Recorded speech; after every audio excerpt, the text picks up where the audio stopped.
Vivian's business had gone under, wiping out everything we owned.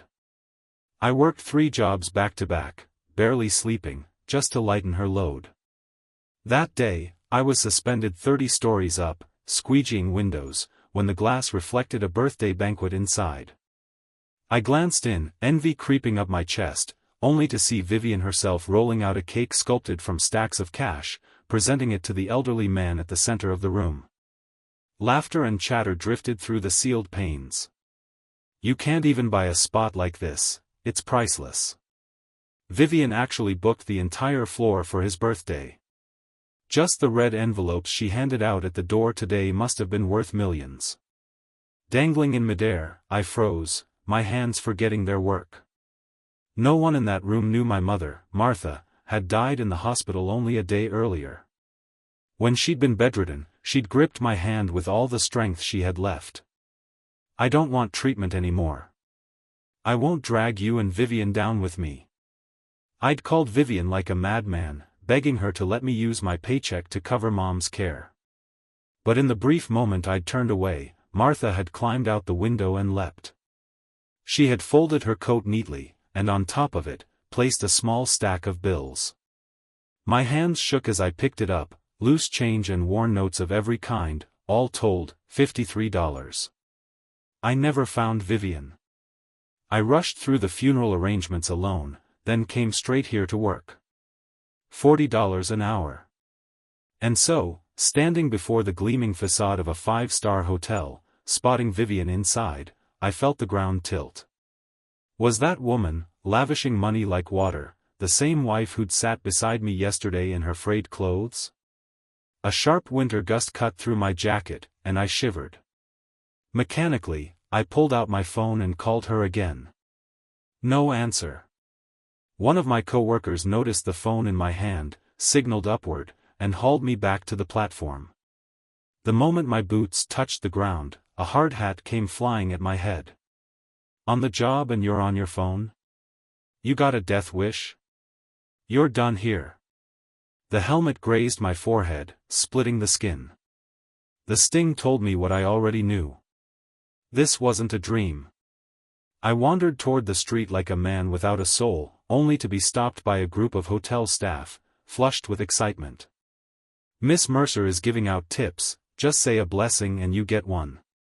Inside the banquet hall, the birthday celebration glittered with extravagance. Everywhere I looked, there were things worth a fortune. Guests chattered around me, marveling that the decorations alone had cost over $1 million. I pulled my mask higher over my face and let the crowd carry me toward the roar of voices. When it was my turn, I froze. There she was, Vivian, draped in a silk cheapao, glittering in fine jewelry, standing beside the elderly woman of honor. "Wishing you good health, and a happy 60th birthday," I managed. If Martha were still alive, she'd be 60 this year, too. Just days ago, Vivian and I had talked about taking her out for a nice dinner when her birthday came. But Martha had squinted, waved her hand, and said paying off our debts would mean more to her than anything. Now, she and I lived in separate worlds entirely, one of the living, and one of the dead. Vivian didn't recognize my voice. With a pleased little smile, she handed me a few folded bills. "Here. Take it." I kept my head down as I accepted the money, my hands trembling despite myself. $500. People surged forward, jostling for their turn. Someone bumped into me, and I went sprawling. All at once, every eye in the room seemed to turn my way. In my filthy work clothes, I felt the sting of their stares more than the fall. I was about to push myself up when a pair of hands reached down toward me. "You okay?" I looked up, and recognized him instantly. The birthday woman's son. Adrian. Back when Vivian told me she'd lost everything, it was because she'd invested our savings with him, her trusted friend. Now, it was clear, the ones left penniless weren't her and Adrian. They were me and Martha. Something flickered in his eyes, sharp, malicious, gone before I could pin it down. I dodged his hand and tried to get up on my own. But in the next breath, someone's foot caught me hard, and I toppled again, this time flat on my back. The room's attention locked on me like a spotlight. Even Vivian turned to look. She strode over, heels clicking against the marble floor, but I scrambled to my feet before she could reach me.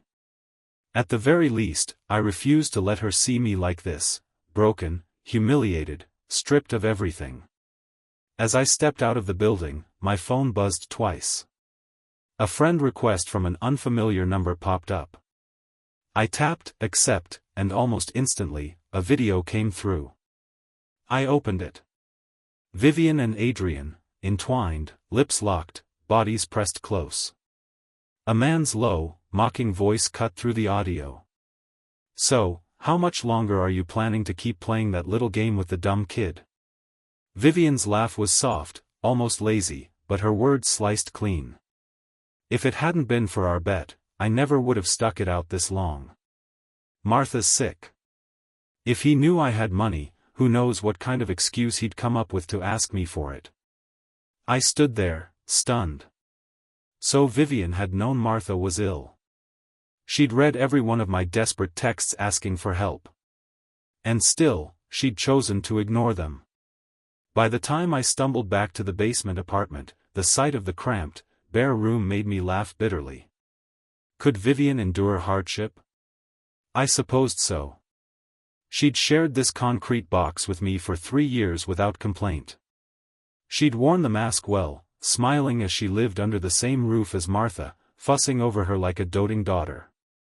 She'd told me her parents were long gone, and that she hadn't felt the warmth of a real home in years. That's why, she said, she cherished ours so much. When her business collapsed, I sold my house to pay off her debts. Martha even sold the jade bracelet her grandmother had left her. I would never forget the way Vivian's tears spilled the day she took the money, swearing she was done chasing schemes, swearing she'd settle down with me. Those tear-bright eyes were nothing like the woman I'd seen today, radiant and grinning in a world of opulence.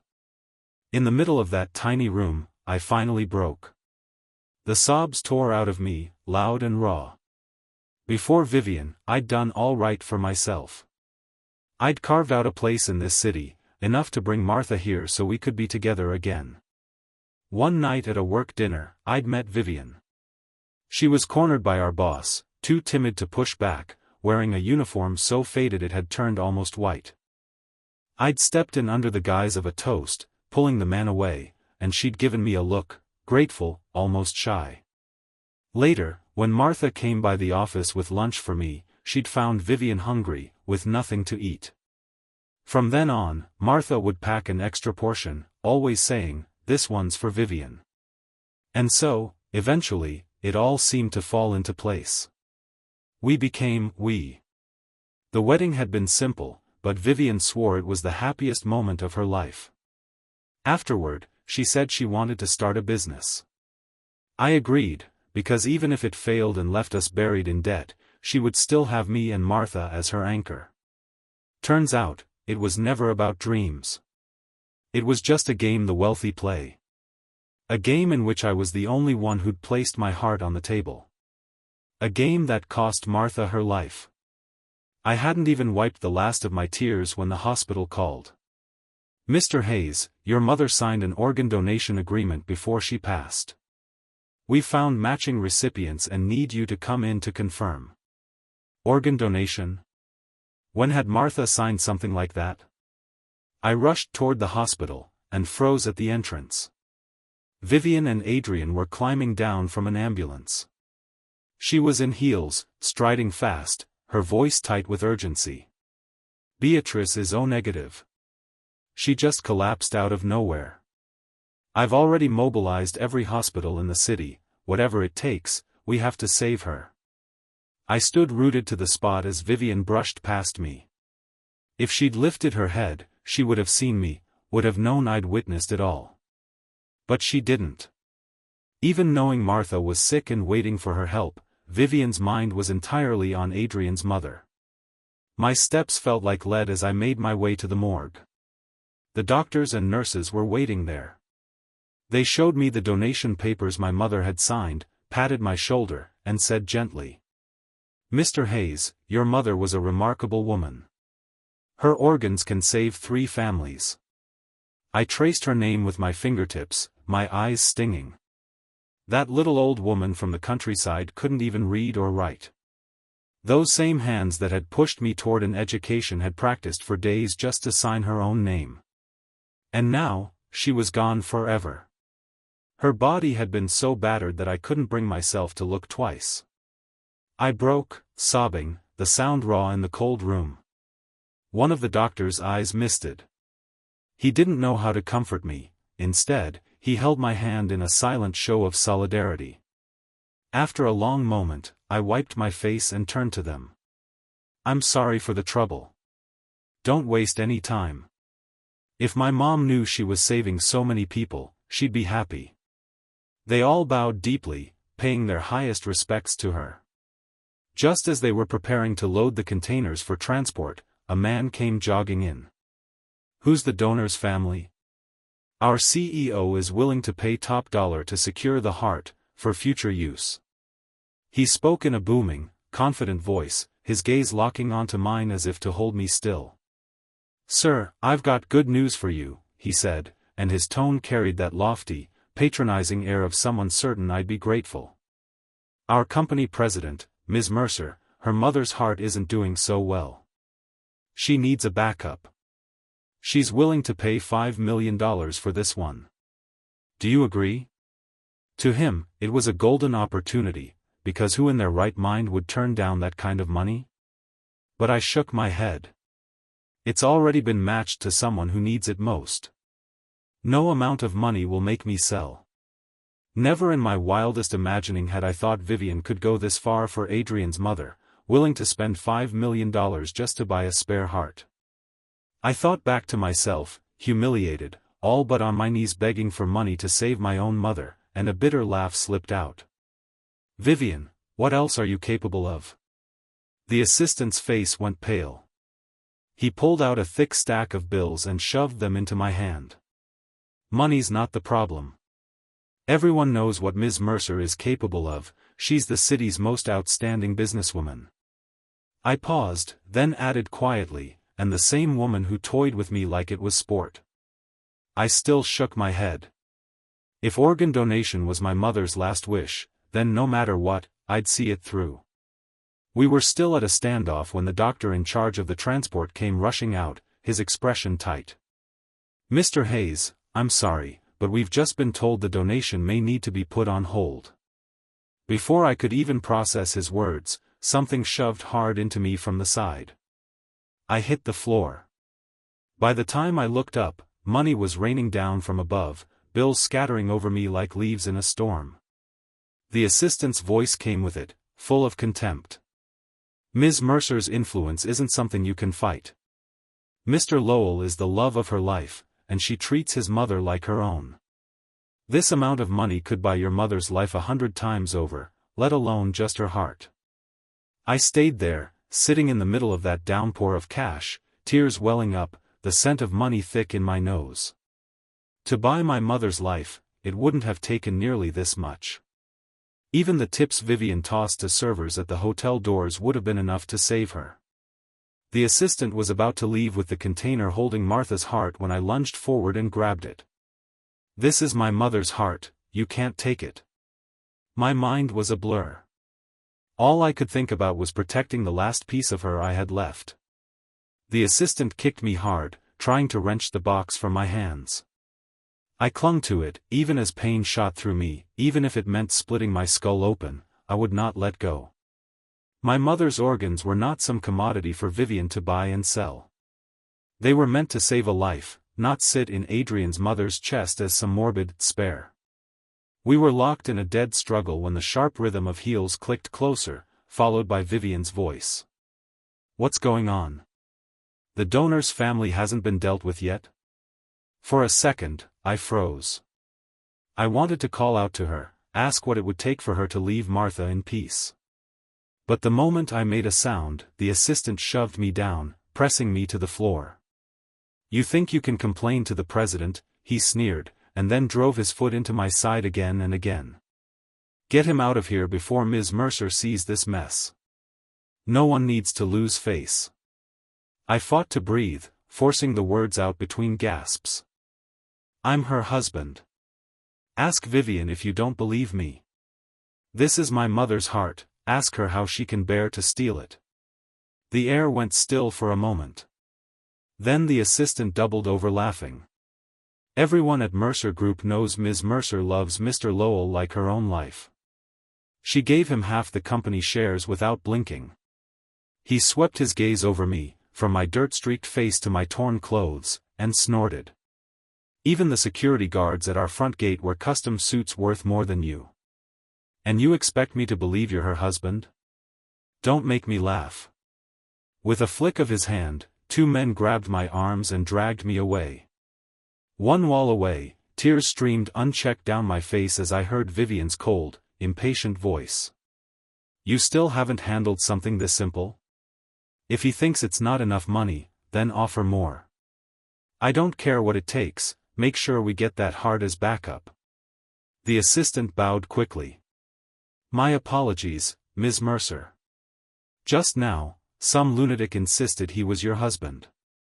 He hesitated, clearly wanting to keep the rest to himself. But under the hard edge of Vivian's gaze, he forced the words out. He also said, the heart belongs to your mother. Impossible. Vivian's eyes widened in shock, and the assistant, seeing her reaction, let out a breath of relief. I told you, that man was dressed in rags, he's not even worth a single finger of Mr. Lowell's. How could he possibly be your husband? You and Mr. Lowell are clearly made for each other. Vivian, who had been only half listening, suddenly froze. What did you just say? The assistant grinned and repeated, I said you and Mr. Lowell are a perfect match. Everyone in the company knows how much you care for him. That was when Vivian realized, she'd forgotten something. She fumbled for her phone, pulling it out in a rush, and saw that after Daniel's last desperate text asking for money, there had been nothing from him. Something was off. Very off. Normally, if she ignored his messages for more than a few hours, Daniel would call, checking in, making sure she was safe. Ever since he'd found out she'd once been followed by a group of street thugs, he'd waited for her every day at the alley corner, worried it might happen again. What Daniel never knew was that those so-called thugs had been hired by Vivian herself, just to stage the scene. Vivian shook herself from the thought and, almost on instinct, dialed Daniel's number. She meant to ask about his mother, how she was doing, whether they needed money, so she could think up a reason to send it later. Adrian's mother still needed constant attention. Once her condition stabilized, Vivian planned to visit Daniel's mother. She brushed aside what the assistant had said, perhaps she was deliberately ignoring it, perhaps she was simply trying to convince herself it wasn't true. As long as Daniel picked up, it would mean the assistant's words were nonsense. The ringtone began to play, and Vivian's eyes lit up. But no one answered. And then, she realized the sound was close. Too close. She followed it, each step tightening something inside her, until she rounded the corner and saw it, Daniel's phone, lying on the floor. Beside it, a dark smear of blood. Several men stood nearby, blood still streaked across their hands, exchanging uneasy glances. Sorry, ma'am. We lost him. No idea how, he bolted the second he heard your voice. Vivian's hands trembled as she picked up the phone. The screen protector was cracked, the old, worn couple's keychain still dangling from it. The very first gift she'd ever given Daniel. Vivian snatched up the cracked phone with its dangling couple's charm, her voice sharp with panic. Where's the owner of this phone? What did you do to him? The men shifted uneasily, avoiding her eyes, until the assistant finally stepped forward. He wouldn't let go of the spare heart, he said coolly. Kept claiming he was connected to you. So I got a few guys to teach him a lesson. Vivian's gaze fell to the case in the assistant's hand. The white label bore the donor's name. She tore it from his grip and read the words, her voice catching as she murmured. Martha Hayes. Daniel's mother. It hit her like a lightning strike, leaving her mind blank. Just days ago, Martha had made her dinner, she'd tasted it, frowned, and scraped it into the trash. Why force herself to eat something so plain, she'd thought, when delicacies were always within reach? A doctor happened to pass, and Vivian grabbed his sleeve like it was the last thing keeping her afloat. The donor of this heart, how is she? Where is she? I want to see her. The doctor's eyes darkened with something unreadable. The donor gave up treatment because she couldn't afford it. She jumped, and died. What? Vivian's vision dimmed, a cold rush sweeping over her. She searched the doctor's face as if hoping for a different answer. What did you just say? He hesitated, then asked carefully, are you related to the donor? Normally, we can't disclose much about. She's my mother, Vivian blurted, clutching his hand. She's my mother. The doctor opened his mouth to speak, but Adrian emerged from the patient room just then. He cast a subtle glance at the assistant before slipping his hand into Vivian's. Vivian, he said smoothly, have you sorted things out with the heart's donor? Mom's condition, it might be getting worse. Vivian subtly pulled her hand free from Adrian's, her voice tangled with hesitation. Adrian, this heart can't be used. Let me find another donor for Beatrice, all right? A flicker of displeasure crossed Adrian's face before concern smoothed it over. Is there something wrong with the heart? You know her health's always been fragile. I didn't even want her to throw such a grand birthday party, but she insisted, wanted to feel happy for once. He searched Vivian's expression. Vivian, has my mother caused you trouble? Instinctively, she soothed him. No matter the cost, I'll find a compatible heart for Beatrice. You have to trust me. Adrian knew better than to push her further. He nodded, slipping an arm around her shoulder as he steered her toward the patient room. She's been asking for you since she woke up. Come see her first. But something in Vivian recoiled from his touch. She didn't dare dig too deeply into why. Why had Daniel's phone been there? Why had Martha jumped? Did Daniel already know she'd been pretending to be broke? The questions tangled into a knot in her chest. For the first time, she told Adrian no. I have something I need to take care of. You stay with Beatrice. I'll come see her once I've handled it. She hurried home, an urgent, unshakable need rising in her. She had never wanted to see Daniel so badly. Her hands trembled as she slid the key into the lock. It wouldn't align, she had to stop, take a deep breath, and steady herself before the door finally opened. The lights were on inside. Vivian's eyes lit up and she rushed in. Daniel. Daniel, are you home? Her voice echoed off the concrete walls of the basement apartment, but no answer came. She searched the small space again and again until her legs gave out and she sank to the floor. Then she saw it on the table. Papers. She picked them up, her breath catching. A divorce agreement. At least it meant Daniel had only left recently. A surge of adrenaline pushed her to her feet. She bolted outside, circling the block again and again, her ankle twisting painfully in her heels. She didn't stop. Daniel. Daniel, where are you? Vivian's voice rang raw in the cold night air, stripped of the poise she'd always worn. She couldn't even name the feeling clawing through her chest, there was only one thought left in her mind. Find him. Find him now. Explain everything before it's too late. Just when Vivian felt the weight of despair crush her, a phone rang in her pocket. She snatched it out with a burst of hope, only to realize it was Daniel's phone ringing.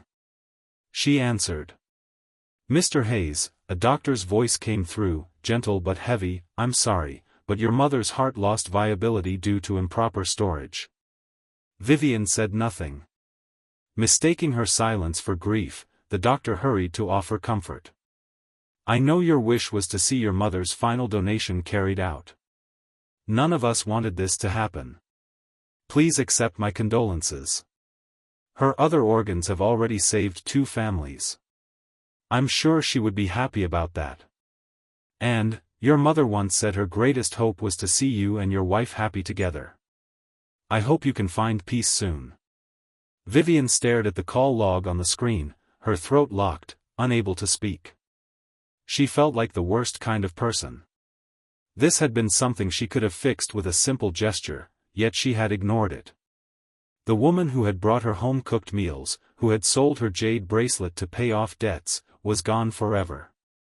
She dialed her assistant, ordering him to find out exactly what had happened to the heart. Then, as if struck by another thought, she ran for the place where Daniel worked. He'd once told her he'd found a part-time job that paid unusually well. By the time the sun was just beginning to rise, she had tracked down the number for his boss. Daniel? He collected his pay yesterday and left, the man said, his tone sharp with irritation. I sent him to clean windows at Crestview Tower, and what does he do? Messes around on his phone while hanging up there. If something went wrong, it could have cost him his life. Vivian felt her chest seize, as if 2 hands were crushing her heart. Crestview Tower, she repeated, her voice barely more than a whisper. That was the place where she had thrown Adrian's mother a birthday celebration. Daniel knew. He knew everything. Vivian couldn't even remember when she'd hung up the phone.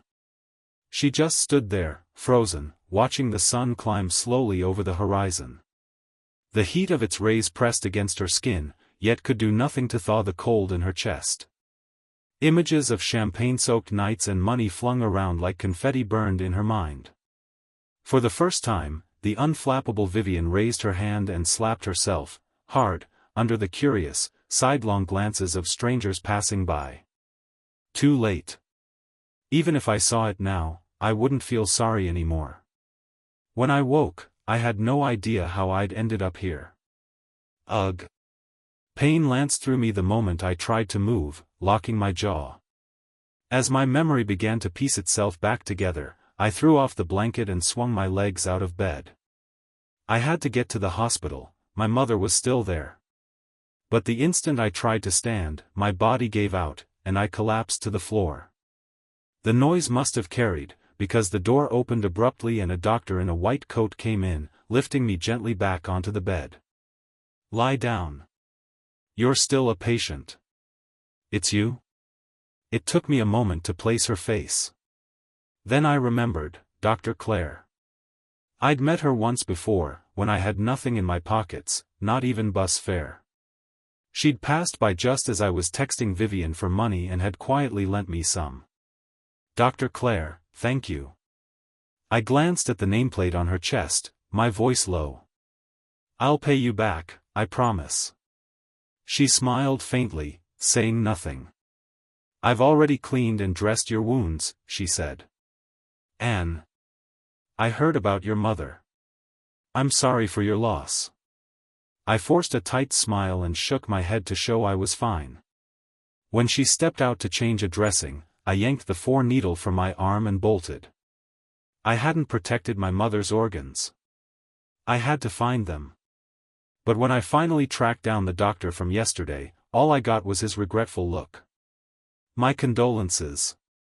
Numb, I drifted through the hospital halls until I stopped in front of Adrian's mother's room, only to hear something that made my blood run cold. Beatrice, make your face look paler, or Vivian won't buy it, Adrian's voice said. Through the narrow gap in the door, I saw her applying a thick layer of foundation. Her complexion, naturally healthy and rosy, turned ghostly white. She shot Adrian a fond, almost teasing look. Only you could come up with something like this.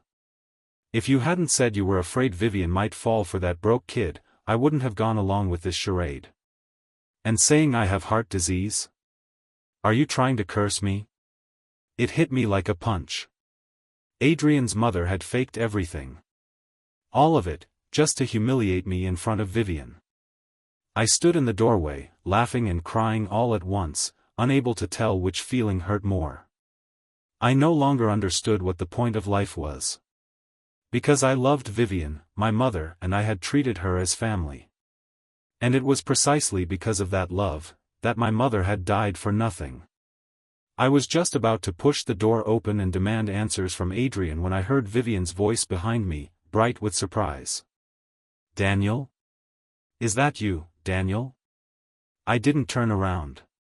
Instead, I shoved the door open and strode straight in. "Adrian!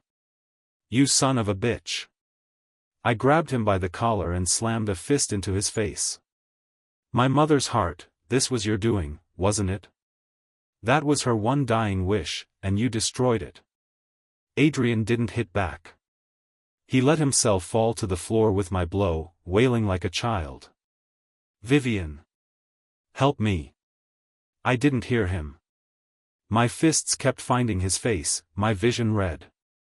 "Stop it! Stop! Get away from my son!" The woman who had been lying pale and frail in bed, Adrian's so-called gravely ill mother, sprang up with the energy of someone who'd never needed a heart transplant in her life, clawing at me. I shoved her off and turned back, every nerve screaming for vengeance. "Daniel, stop! Please, stop!" Vivian finally rushed in, throwing herself between us. Even when she stumbled to the floor, she kept trying to shield Adrian, her voice frantic. I froze at last, chest heaving, and glared down at him. "All of this, you owe to Martha." Then I turned my eyes on Vivian, a bitter laugh breaking in my throat. "Ms. Mercer must be proud, seeing me like this. Playing with me and my mother like we were toys. I regret every single meal of hers you ever ate." Vivian covered her mouth and shook her head, wanting to explain but not knowing where to start. "Daniel, please, just let me explain, all right?" She tried to take my arm, but I jerked away from her touch without hesitation. "Stay the hell away from me." I glared at Adrian, still sprawled on the floor. "Was your mother faking her illness your idea too? What the hell did my mother and I ever do to you to deserve this?" Truth was, I didn't care what Vivian thought anymore. To me, nothing outweighed Martha's memory, not even my own life. If Adrian didn't give me an answer today, I'd make him pay, even if it cost me everything. Maybe he saw the madness in my eyes, because he edged back into the corner, wary. He knew I might let grief and rage drive me into something reckless. Still, he kept running his mouth. "Daniel, trash like you will never understand what power tastes like. Look, just a crook of my finger, and Vivian will hand me everything herself. That's a world you and your precious mother could never touch." Smack! The sharp crack of a slap cut him off. Adrian stared in disbelief at the person who'd struck him. "Vivian, you hit me?" "For him." Vivian stepped in front of me, her expression cold as she faced him. "You never should have spoken about Daniel's mother. She was a woman I respected. I don't ever want to hear another word of disrespect about her from you." The room went still. Beatrice was the first to break the silence. Her finger trembled as she pointed at Vivian. "Do you even know what you're doing? Have you actually fallen in love with that pauper?" I saw Vivian's back stiffen. Then, with no hesitation at all, she said it, clear and sure. "Yes. I love Daniel." Her voice was steady, but the weight behind it was raw, unguarded. "The meals his mother cooked for me were the best I've ever had, better than any delicacy money could buy. That little basement apartment was my refuge from the cutthroat world I lived in. I thought it was all just a game, but somewhere along the way, I fell in love with him. I just didn't realize it. And now, I'll spend the rest of my life making amends." Her confession should have sent a shock through me. Once, those words were all I'd wanted. Vivian had always been shy, never able to say "I love you" aloud. Even on our wedding day, she'd only blushed when the crowd teased her about it. I'd told myself that if she saw enough of my devotion, one day she'd say the words. But I'd never imagined the moment would come like this, so late, and in the wrongest of times. I stepped around Vivian without a glance, fixing my eyes on Adrian and speaking low, each word sharp enough to cut. Adrian, I'm going to the police. The law will avenge my mother. His lips peeled back into a mocking grin. You think you can have me arrested? What proof do you have? He was right, there was no solid evidence tying him directly to everything that had happened. And with Vivian's influence behind him, even the truth would be hard to make stick. A wave of helplessness washed over me. Was this really all we could expect, we who had no power, no backing, that we could do nothing? And then, unexpectedly, Vivian spoke. She held out a folder, her voice steady. Daniel, this is everything I found in my investigation. I don't know if it's enough for you, but it's all I have. If you want to blame someone, blame me. I took the documents without a word, my eyes cold, and turned to leave. She couldn't possibly think this would make me forgive her. Just outside the room, Dr. Claire came rushing toward me. I didn't even get the chance to explain before her voice cracked like a whip. Daniel. I told you to stay in bed. Do you have any idea your wounds are bleeding again? Her presence was so forceful I actually flinched, then gave her a sheepish smile and followed obediently back to my hospital room. I could feel Vivian's gaze burning into my back, but I didn't turn around. By the time I was cleared to move around again, the police had already taken Adrian away. I knew all of this had been Vivian's doing, who else could wield that kind of power? Even now, it still felt surreal to me that my wife was the president of Mercer Group. A humorless laugh slipped from my lips as I carried my mother's urn out of the hospital. All I wanted now was to find her a resting place, somewhere quiet and beautiful. Vivian was waiting at the entrance. The moment she saw me, she rushed over. Daniel, I bought a burial plot for Martha. I didn't refuse. After all the money I'd ever had was in her hands now. Something crossed my mind, and I spoke up first. Transfer me $200. Her eyes lit with something like hope. She quickly pulled out her phone and sent me the money. When I glanced down, my chest tightened. $2 million. Mercer wealth, indeed. I said nothing. Instead, I forwarded the entire sum to Dr. Claire. It was what I owed her. The debt was small, but to me, repaying it felt like completing something important. Vivian handled everything herself, making sure the staff chose the finest spot for the grave. When I saw the picture of my mother smiling on the headstone, memories of the day I brought her from the countryside came flooding back, how she'd looked around with wide-eyed curiosity, like a child seeing the world for the first time. I had sworn I'd give her the best life. Instead, because I'd loved the wrong person, she'd suffered for it. If not for me, she never would have been too afraid to even spend money to treat her own illness. Vivian lowered herself beside me as I knelt. I bowed 3 times, each strike of my forehead heavy, and in my heart I whispered my apology to her. If there were a next life, I'd take you to see every beautiful place this world has to offer. When the rites were done, I turned to Vivian, who still seemed lost in thought. Let's go. Daniel, does this mean you're willing to forgive me? Her voice trembled with excitement, until she heard the address I gave the driver. Her face went pale.